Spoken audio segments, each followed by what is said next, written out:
Сәлеметсіздер ме, менің құрметті көрермендерім.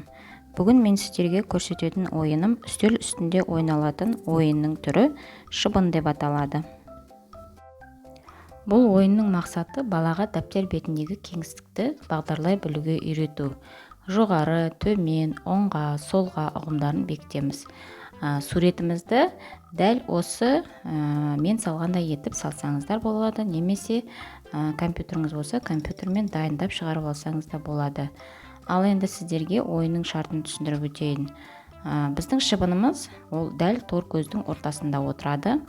Әр жүрісте шыбын тек бір ғанам тор көзге ғанам жүре алады. Педагог шыбынның қайда жүретінін, қай жаққа бұрылатынын айтып отырады, ал бала мұқият тыңдап шыбынды жүргізу керек. Шыбын тордан шыққан кезде жылдам шапалақтап ұстап алу керек.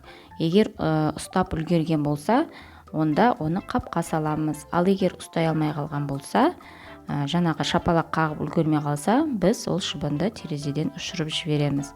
Бұл жерде шыбынның барлық саны 5-еуіне. Ойынның соңында қанша шыбын ұсталғанын, қанша шыбын ұшып кеткенін анықтайтын боламыз. Шыбын әрқашанда тордың ортасынан бастап ұшады. Егер басында балаға қиын болса, саусағымен жүргізсе болады. Бұл ойын классикалық нейропсихологиялық ойын.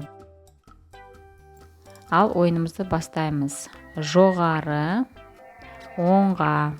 Осы кезде шапалақ қағып үлгерсе, шыбынымызды қапқа саламыз. Сонда бізде бір шыбын қабымызда бар екен.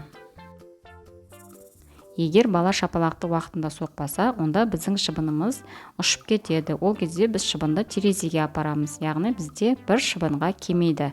Осылай ойынды ойната отырып, қосу алу амалдарын үйретсеңіз болады.